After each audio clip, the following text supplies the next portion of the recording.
pessoal, aqui quem fala é o professor Aldair Coelho e nesse vídeo a gente vai falar um pouquinho sobre a lei do seno e lei dos cossenos, ok?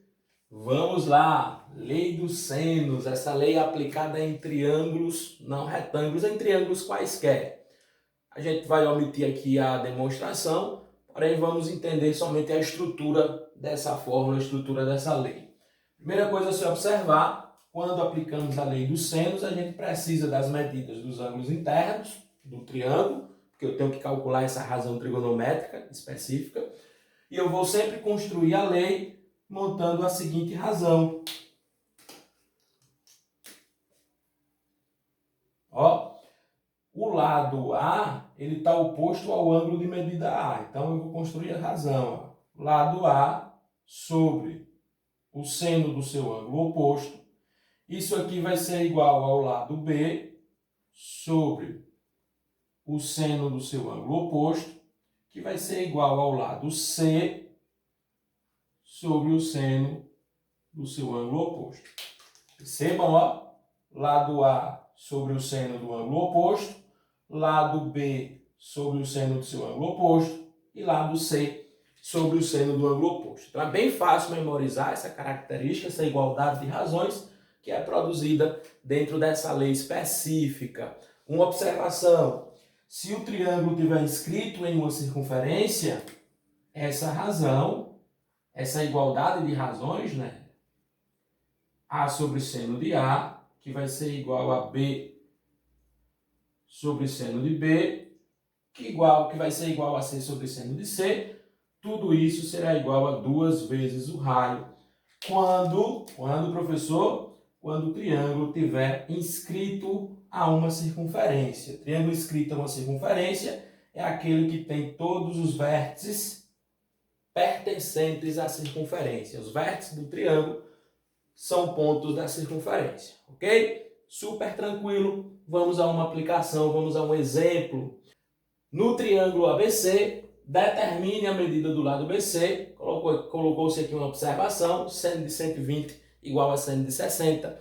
Para quem já estudou o ciclo trigonométrico, vai lembrar que o seno de 120 é igual ao seno de 60, pois o 120 está no segundo quadrante do ciclo trigonométrico e é simétrico a 60 graus. Mas vamos ao objetivo. O objetivo dessa questão é encontrar a medida de BC. Vamos representar aqui pela variável x. E vamos aplicar a lei do seno, né? Pois o triângulo não é retângulo, professor, mas não é retângulo, como eu sei? É só observarmos aqui e calcularmos o somatório da medida dos seus ângulos internos. Sabemos que a soma tem que dar 180, 45 mais 15 dá 60, para 180 faltam 120 graus. Vamos usar a lei dos senos, a questão dentro da sua observação já nos deu essa sugestão. Na lei dos senos, como nosso objetivo é encontrar o valor do x, que representa a medida de BC, a gente vai colocar x sobre o seno do seu ângulo oposto, ou seja, seno de 45, igual... Professor, eu vou trabalhar com 15? Não, pois o lado oposto a 15 também é desconhecido. E o 15 graus não é um ângulo notável. Então a gente não sabe, pois não está dentro daquela tabelazinha trigonométrica que nós cantamos a musiquinha para memorizar. Então vamos trabalhar com 120. 15 é o lado oposto a 120, então a gente coloca 15 sobre seno de 120, sabendo que o seno de 120 é igual ao seno de 60. Então nós já podemos substituir aqui o seno de 45 e o seno de 120, mas eu sugiro que antes dessa substituição, para facilitar o processo, aplique logo a multiplicação cruzada, a propriedade fundamental da proporção. A gente vai ter isso aqui, ó, seno de 120 vezes x vai ser igual a 15 vezes o seno de 45. Seno de 120 é igual ao seno de 60. Seno de 60 é raiz de 3 sobre 2. A gente já escreve aqui, ó, raiz de 3 sobre 2 vezes o x, que é o nosso objetivo, igual a 15 vezes seno de 45, raiz de 2 sobre 2. Uma igualdade com o mesmo denominador, a gente já cancela esse denominador. Vou colocar aqui a conclusão. Raiz de 3x igual a 15 raiz de 2. Isolamos o x, temos 15 raiz de 2 sobre raiz de 3. Denominador ficou irracional. A ideia aqui é racionalizá-lo, para o resultado ficar mais bonitinho. Como é que eu racionalizo o denominador, professor? Nesse caso aqui é o caso simples, é só multiplicarmos tudo pela própria raiz de 3. Então vai ficar aqui, 15 vezes raiz de 2 vezes raiz de 3. A gente vai repetir o 15 e multiplicar os radicandos, pois temos radicais de mesmo índice. Então fica 15 raiz de 6 sobre raiz de 3 vezes raiz de 3 dá o próprio 3, né? Porque 3 vezes 3 dá 9, raiz de 9 é 3. Simplifica, 15 dividido por 3, 5. 5 raiz de 6 centímetros, né? Pois ele tinha dito que o 15 está em centímetros. Então temos aqui a lei dos senos e uma aplicação para ela. A ideia é sempre observar o lado e o seu ângulo oposto. A partir daí, construir a igualdade de razões usando essas razões trigonométricas, essa razão trigonométrica específica, ok? Vamos agora falar um pouquinho sobre a lei dos cossenos e do cosseno, galerinha. Percebam que a fórmula por trás dessa lei, mais uma vez enfatizando que a gente vai omitir aquele processo demonstrativo, que a nossa ideia é compreender somente a característica dessa fórmula específica, dessa lei específica, e como funcionam as suas principais aplicações. Então, o que devemos observar quando há necessidade de aplicarmos, de trabalharmos com a lei dos cossenos? A sua estrutura formulista. Percebam que ela parece um pouco com o teorema de Pitágoras. Nós temos aqui a ao quadrado igual a b ao quadrado mais c ao quadrado, mas devido ao triângulo não ser necessariamente um triângulo retângulo, essa lei é aplicada assim como a lei dos senos em um triângulo qualquer, nós completamos essa igualdade usando menos 2bc vezes o cosseno do ângulo A. Característica importante a se observar. Essa variável, esse lado que vem no primeiro membro, A ao quadrado, tem que representar sempre a medida do segmento oposto ao ângulo que será trabalhado na fórmula. Então, se eu estou trabalhando aqui com o cosseno do ângulo A, com a razão trigonométrica a partir desse ângulo A, eu tenho que colocar no primeiro membro da igualdade o A ao quadrado. Se o meu objetivo for escrever no primeiro membro, isolar a variável B, o lado de medida representado pela variável B, eu tenho que utilizar na fórmula o cosseno desse ângulo B. Percebam que nós temos aqui, ó, lado A oposto ao ângulo A. Então, quando eu começo com A ao quadrado, fica igual a B ao quadrado mais C ao quadrado, menos 2 vezes B vezes C, vezes cosseno de A. Super tranquilo entender a característica dessa fórmula. Professor, mas na aplicação, eu vou escolher qual fórmula se utilizar, lei dos senos ou lei do cossenos. As fórmulas já nos dão mais ou menos uma ideia intuitiva, dependendo da característica do problema, de qual será melhor utilizada naquela situação específica. Percebam que, quando utilizamos a lei dos cossenos, observem que aqui é uma única fórmula, né? Porém foi distribuída para os três lados do triângulo, vai depender de qual lado eu vou trabalhar na situação específica. Observem que nós trabalhamos com a lei dos cossenos somente com um único ângulo.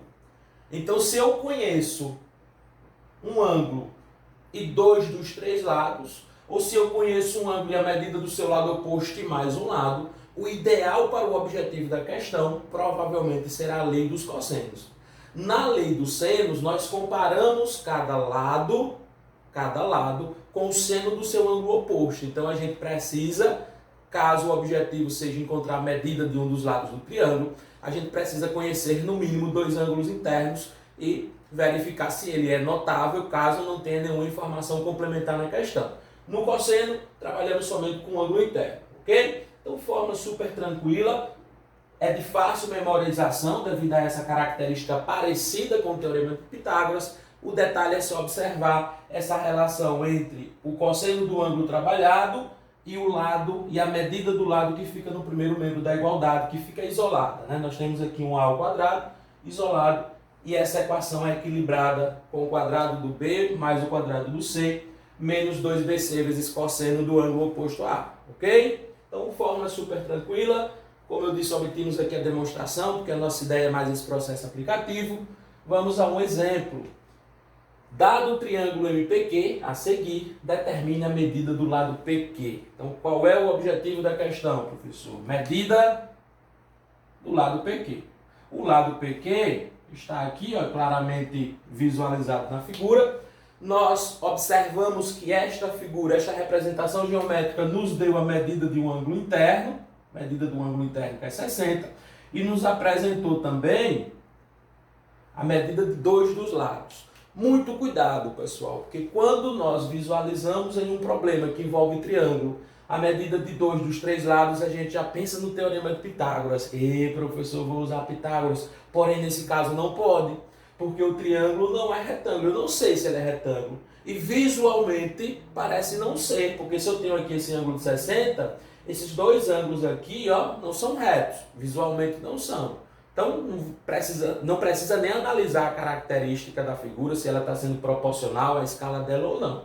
Não sei se é triângulo, retângulo. Não posso aplicar Pitágoras sem essa conclusão, sem essa certeza. Então, eu vou aplicar uma outra forma que é possível para um triângulo qualquer. Posso usar a lei dos senos, professor? Nesse caso, para usar a lei dos senos, eu precisava de um segundo ângulo interno para poder executar aquele processo de comparação. Mas a lei do cossenos é óbvia, ó. Na lei do cossenos eu preciso da medida de dois dos três lados e da medida de um dos ângulos para poder usar esse processo de comparação. Tranquilo. E no caso para poder construir um equilíbrio na equação. Então se formos usar aqui a lei dos cossenos, ó, a gente vai observar o seguinte. Eu vou trabalhar com um ângulo de 60 graus. Então o primeiro membro tem que ser representado pelo quadrado do lado oposto a esse ângulo. O lado oposto a esse ângulo é o lado que nós buscamos na questão, é o objetivo da questão. Então colocamos aqui x ao quadrado igual, aí a próxima etapa é parecida com Pitágoras, ó, b ao quadrado mais c ao quadrado. A gente vai colocar aqui 10 ao quadrado mais 16 ao quadrado, menos 2 vezes b vezes c, ó, menos 2bc. Quem está representando aqui as variáveis b e c são os lados de medidas 10 e 16. Então, menos 2 vezes 10 vezes 16 vezes o cosseno do ângulo oposto a x. O ângulo oposto a x, 60 graus. Professor, qual é o cosseno de 60?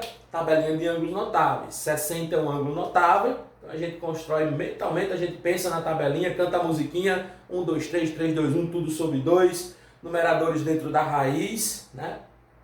Aí a raiz de 1 é o próprio 1, a gente não coloca, tangente é diferente. Objetivo aqui, cosseno de 60, tenho certeza que vocês lembram que o cosseno de 60 graus na tabelinha vai ser 1 sobre 2, porque 60 é complementar de 30, se o seno de 30 é 1 sobre 2, o cosseno de 60 também será. E prosseguimos com o desenvolvimento. X ao quadrado vai ser igual a 10 ao quadrado é 100, mais 16 ao quadrado dá 256, menos 2 vezes 10, 20, 20 vezes 16, 320, vezes cosseno de 60, que foi 1 sobre 2. Que é matemática básica, uma equaçãozinha de segundo grau simples.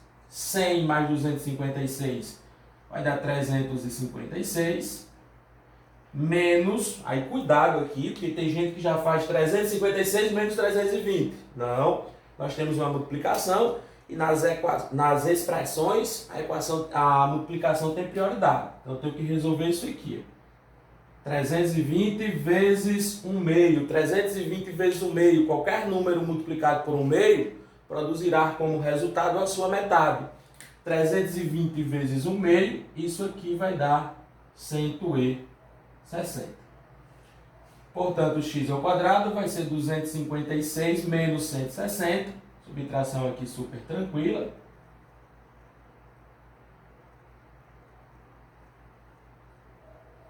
(196), né? 6 menos 0, aqui 15 menos 6, 9, sobra 2, 2 menos 1, 1. Portanto, x vai ser a raiz de 196. Lembrando que por ser equação de segundo grau, nós teríamos aqui mais ou menos, né, um valor positivo e outro negativo. Porém, o objetivo é a medida de um segmento. Essa medida é sempre positiva, então a gente desconsidera a solução negativa da equação de segundo grau. A raiz de 196, 14 centímetros. Encontramos o objetivo, chegamos no que a questão solicitou. Medida do segmento BC, 14 centímetros. Para isso, usamos a lei dos cossenos, que, assim como a lei dos senos, é uma possibilidade trigonométrica para qualquer triângulo. Beleza? Super tranquilo, super fácil. Tchau, tchau. Até o próximo vídeo.